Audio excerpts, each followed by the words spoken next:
ഒട്ടയ്ക്ക് ഉപേക്ഷിക്കുക ആവശ്യമില്ലാത്ത എല്ലാത്തിനും. മനുഷ്യരെ ആകട്ടെ, ബന്ധങ്ങളെ ആകട്ടെ, സൗഹൃദങ്ങളെ ആകട്ടെ, വസ്തുക്കളെ ആകട്ടെ, നിങ്ങളെ പിടിച്ചു വലിക്കുന്ന എന്തുണ്ടെങ്കിലും പ്രിയപ്പെട്ടവരെ കണ്ണും പൂട്ടി ഉപേക്ഷിക്കും. അവിടെ മുതൽ നിങ്ങൾക്ക് സമാധാനം കിട്ടി തുടങ്ങും.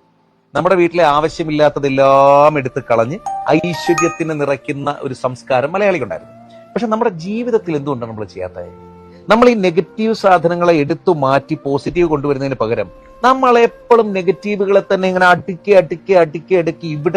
ഇവിടെയും വെച്ചേക്കല്ലേ അല്ലേ? നിങ്ങൾ ആലോചിക്കുക, നിങ്ങളുടെ സൗഹൃദങ്ങളിൽ നിങ്ങളുടെ സമാധാനം കളയുന്ന എത്ര സുഹൃത്തുക്കളുണ്ട്? എണ്ണി പറഞ്ഞേ, അത് ചുമ്മാ എണ്ണു, എനിക്ക് സമയമുണ്ട്. എണ്ണി പറഞ്ഞേ എത്ര പേരാണ് നിങ്ങളുടെ സമാധാനം കളയുന്ന എത്ര സുഹൃത്തുക്കളുണ്ട്? 1, 2, 3. അതാണ്. അപ്പൊ ഒരാളാണെങ്കിൽ കൂടി അയാളെ ഒഴിവാക്കുന്നേ. നിങ്ങൾക്ക് അയാൾ സമാധാനം തരുന്നില്ല എങ്കിൽ അയാൾ നിങ്ങളുടെ ലൈഫിൽ തുടരേണ്ട കാര്യമില്ല. ഉണ്ടോ? നിങ്ങൾ അയാളെ കംപ്ലീറ്റ്ലി ഇഗ്നോർ ചെയ്യൂ. അതുപോലെ നിങ്ങൾക്ക് സമാധാനം തരാത്ത, നിങ്ങളുടെ സന്തോഷം കെടുത്തുന്ന ഒരുപാട് എലമെന്റ്സ് നിങ്ങളുടെ ചുറ്റുമുണ്ടാവും. മനുഷ്യരിൽ തന്നെ നിങ്ങളുടെ ബന്ധത്തിൽ നിങ്ങൾക്ക് സമാധാനം തരാത്തൊരു എലമെന്റ് ഉണ്ടെങ്കിൽ ആ എലമെന്റിനെ പറഞ്ഞ് മനസ്സിലാക്കിയെടുത്ത് മാറ്റും. അവിടെ പോലും സമാധാനം ഉണ്ടാവും. ഇത് നമുക്ക് പരസ്പരം കമ്മ്യൂണിക്കേറ്റ് ചെയ്യാൻ പറ്റാത്ത പല കാര്യങ്ങളും, അല്ലെങ്കിൽ പരസ്പരം തുറന്നു പറയാൻ മടിച്ച പല കാര്യങ്ങളും ഉള്ളിൽ കിടന്ന് പെരുകി ആവശ്യമില്ലാത്തൊരു നെഗറ്റിവിറ്റി അവിടെ കൊണ്ടുനടക്കുന്നുണ്ടല്ലേ. പോവാണെങ്കിൽ പോട്ടെ എന്ന് വെച്ചിട്ട് കണ്ണും പൂട്ടി പറയൂ, എനിക്ക് ഇങ്ങനൊരു കാര്യം പറ്റിപ്പോയി, അല്ലെ എനിക്ക് ഇങ്ങനൊരു കാര്യം പറയാനുണ്ട്. അവിടെ നിന്ന് കഴിയുന്നേ. നിങ്ങളൊരു കാരണവശാലും കഴിഞ്ഞുപോയ കാലത്തിലെ നിങ്ങളുടെ തന്നെ തെറ്റുകളെ കുറിച്ച് ഓർത്ത് ടെൻഷനായി ആ നെഗറ്റിവിറ്റി കൊണ്ടുനടക്കരുത്. അതിനെടുത്ത് കളയും.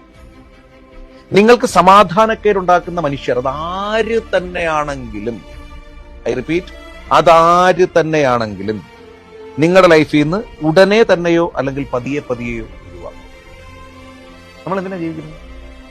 നമ്മൾ ജീവിക്കുന്നത് ഏറ്റവും മനോഹരമായി സമാധാനത്തോടെ സന്തോഷത്തോടെ ഏറ്റവും നല്ലൊരു ജീവിതകാലം ആസ്വദിക്കണം. അവിടെ എന്തിനാണ് ഈ നെഗറ്റീവും പേറി നടക്കുന്നത്?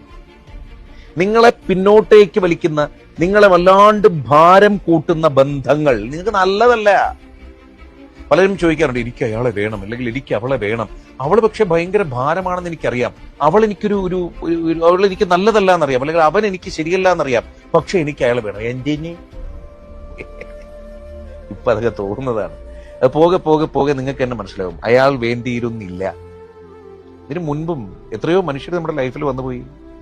വേണ്ടിയിരുന്നില്ലാത്തവരല്ലേ കൂടുതൽ, അല്ലെങ്കിൽ നമുക്ക് വേണ്ട എന്ന് പ്രകൃതി തീരുമാനിച്ചവരല്ലേ പ്രകൃതി പറക്കി മാറ്റിയേ. ചുറ്റുമുള്ള മുഴുവൻ നെഗറ്റിവിറ്റിയും ഒഴിവാക്കും. മനുഷ്യരിലും അതെ, മെറ്റീരിയൽസിലും അതെ.